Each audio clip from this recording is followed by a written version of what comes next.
warahmatullahi wabarakatuh. Selamat siang untuk anak-anak 10 akuntansi.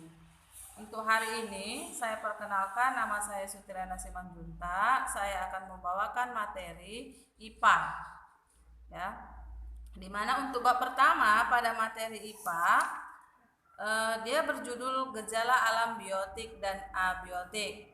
Untuk kompetensi dasarnya memahami gejala alam biotik dan abiotik dan mengklasifikasikan gejala alam biotik dan abiotik.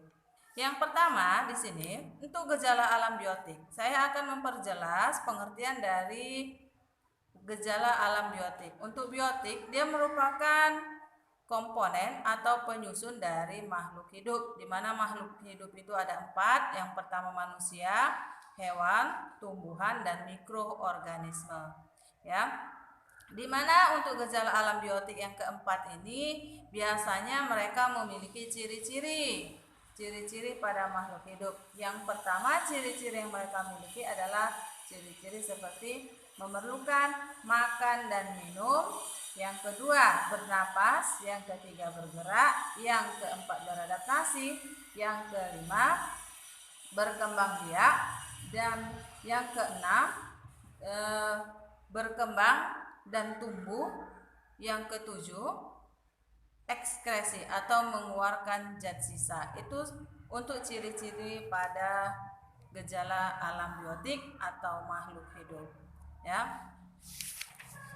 Yang pertama, untuk ciri-ciri memerlukan makan dan minum, di mana makan dan minum ini tujuannya bukan cuma supaya makhluk hidup itu tidak mati, tapi supaya makhluk hidup ini bisa mendapatkan nutrisi, di mana nutrisi ini sangat dibutuhkan untuk tubuh pada makhluk hidup seperti manusia, hewan, tumbuhan, dan mikroorganisme.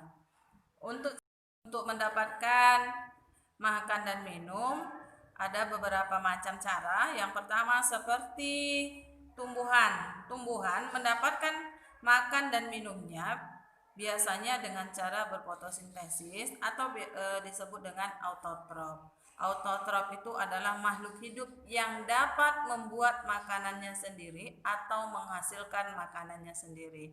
Selanjutnya yang kedua, heterotrof. Heterotrof itu adalah makhluk hidup yang tidak dapat membuat makanannya sendiri atau sebagai pengguna, pemakai. Ya. Yang disebut dengan heterotrof ini makhluk hidupnya seperti manusia dan hewan.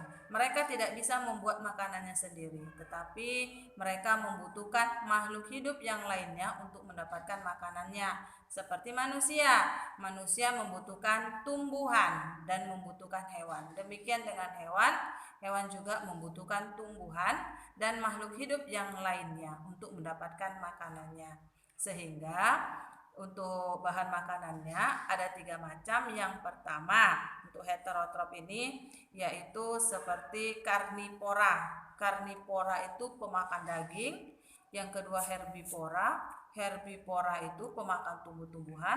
Dan yang ketiga omnivora, pemakan segalanya. Itu untuk hewan, ya, untuk mendapatkan makanannya. Selanjutnya yang kedua bernapas, ya. Semua makhluk hidup dia bernapas, dan cara bernapasnya dia juga berbeda-beda. Untuk manusia, untuk bernapas dia membutuhkan oksigen dan mengeluarkan karbon dioksida.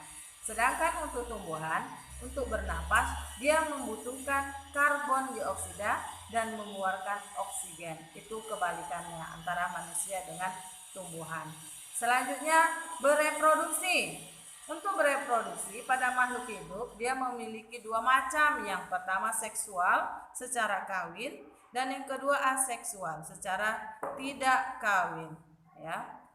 Selanjutnya tumbuh dan berkembang.